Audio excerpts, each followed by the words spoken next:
To have you here today. We are not a church, nor are we trying to start a church. We are Christian businessmen and women who are concerned with current national and world events and events yet to happen. Our foundation for studying these events and our guidelines pull these events into Bible prophecy. There shall be 2 lectures, the first about 1 hour, and the second about 1 hour and 25 minutes in length, with a 15-minute break in between, with the final 30-minute section left for questions and answers. The 2 lectures are the past up to the present. The second one is the present into the future. Introduction of Dan Griffey. Hi. My name is Dan Griffey, and I want to welcome you here at the beautiful Scott Theater in Fort Worth, Texas. Scott is where we base several of our lectures out of. And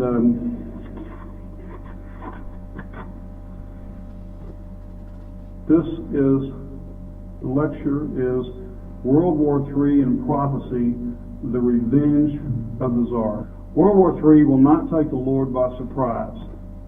It's not going to sneak up on him. If you are in Christ, you should have no fear about World War III. If you're not in Christ, you better get in Christ, because things are coming upon the earth that are very interesting and very motivated for you to turn to the Lord. The rapture will not deliver you out of World War III. It will deliver you out of World War IV. There are 6 world wars total. 2 of them have already come to pass. And the third one will launch the tribulation period, the biblical tribulation period. And we're here today to talk about the start of World War III.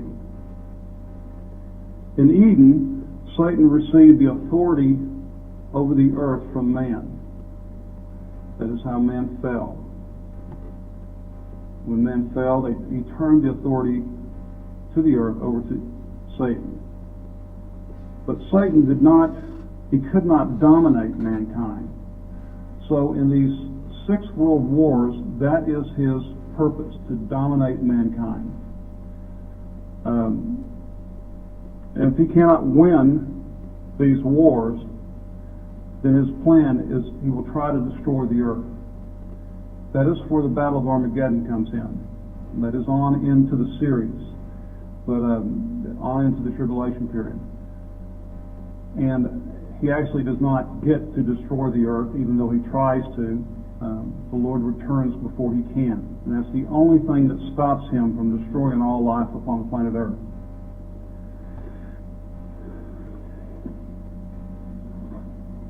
The first part is called the past to the present. Bible prophecy is 1/4 of the Bible is prophecy. Okay?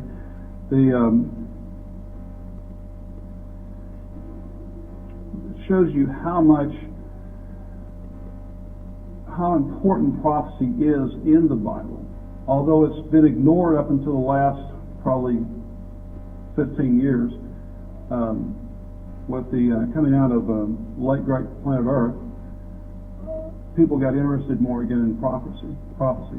But the prophecy had laid dormant before that. And now it's becoming more and more important in our lives, and it's going to become in the days ahead very, very important. The preserving power of prophecy. Prophecy, if you know what the prophecy in the Bible is, it has the power to preserve you through troubled times. And Proverbs says, "A prudent man foreseeth the evil, and hideth themselves from it, but the simple pass on." Now, to give you an example, this is just one of many examples in the Bible about the preserving power of prophecy. the early Christians, Jesus had told them a prophecy. We don't think of it so much as a prophecy, but he had told them a prophecy, something to look for it to happen. In Luke we read, "And when he shall see Jerusalem compassed with armies, then know that the desolation thereof is nigh." So the early Christians in Jerusalem, they had given up all that they owned, they had sold their houses, they had everything in common. Nowhere else in the world where the churches were established throughout all Asia had they done that. Only in Jerusalem. And they had done that for a specific reason. The Lord had asked them to look for an army that was going to surround Jerusalem.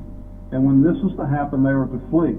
Now, it's difficult to believe that when an army is surrounding Jerusalem, how are you going to flee? It's impossible. You couldn't get out of Jerusalem. So when the Romans came down and surrounded Jerusalem in 70 AD, the Christians, alongside the Zealots, were fighting against the Romans. When the emperor of Rome died, passed away, the Romans pulled back to the coastline of the Mediterranean because it was a very expensive and a very extensive endeavor to lay siege to Jerusalem and to devastate the country in the Holy Land. So they wanted to know what the new emperor was going to do. When the new emperor, they waited there, and in the city of Jerusalem, the Zealots were going crazy because they believed that they had defeated the mighty Roman Empire. But the Christians knew because of the words of Jesus that when the army left, the Roman army left, they knew it was time for them to get out of Jerusalem and get out of the country. Many of them, they all were scattered out to the developed churches throughout Asia, and that's one of the reasons the churches throughout Asia were so developed, to receive these Christians in.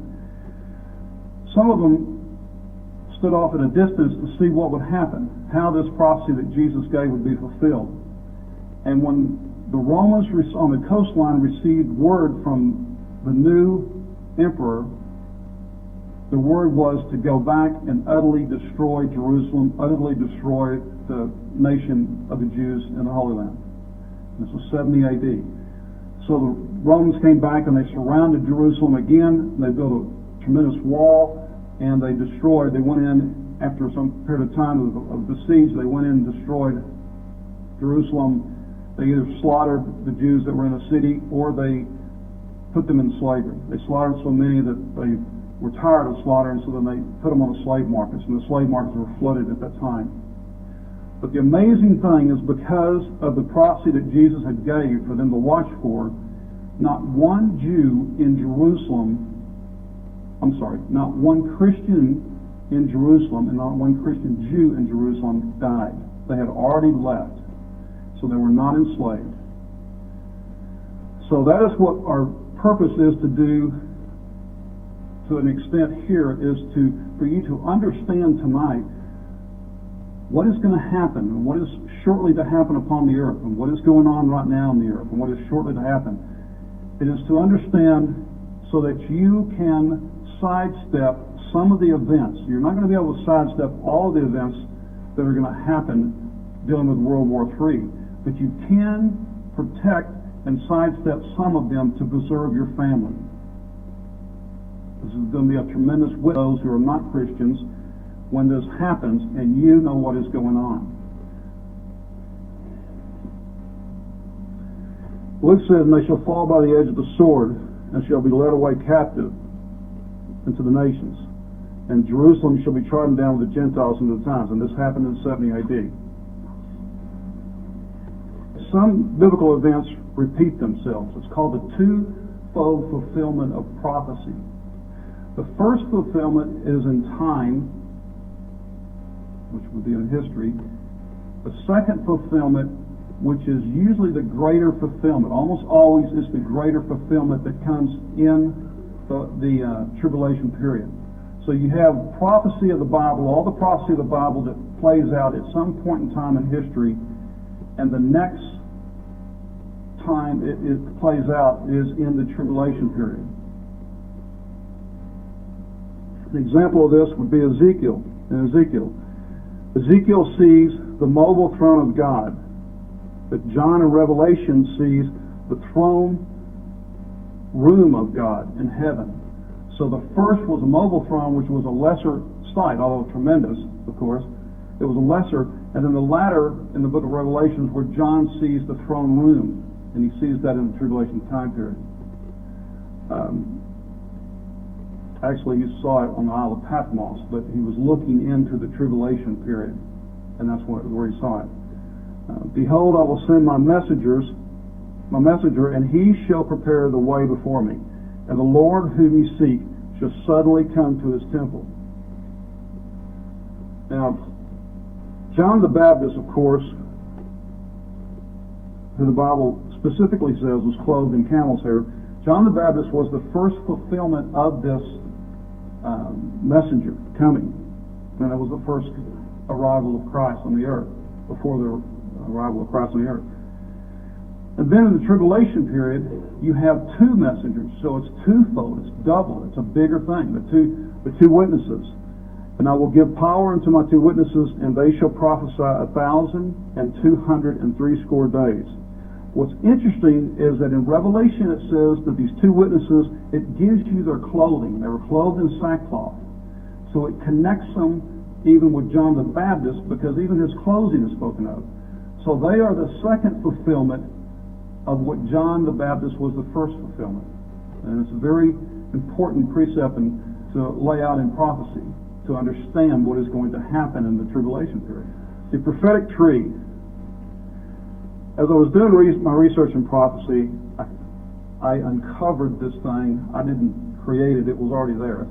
I uncovered this thing that I call the prophetic tree, where you have the first 4,000 years was the laying out of the initial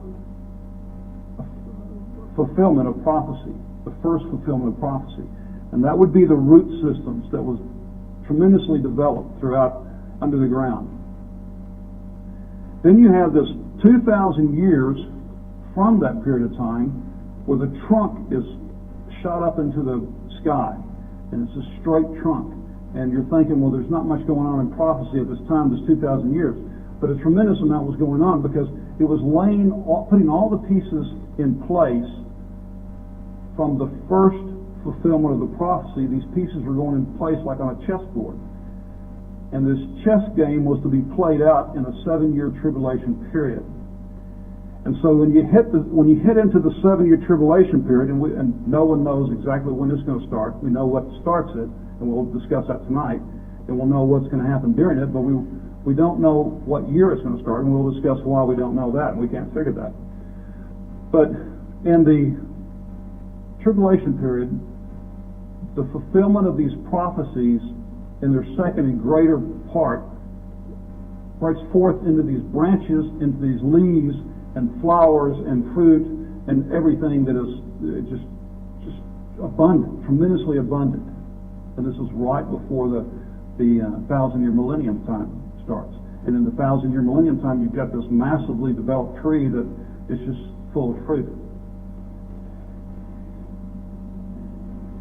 Through the years, as I studied prophecy, I started noticing certain scriptures that just jumped off the pages at me, and I could not answer them, and I couldn't understand why I couldn't answer them. But yet they were in places where they shouldn't be in the Bible.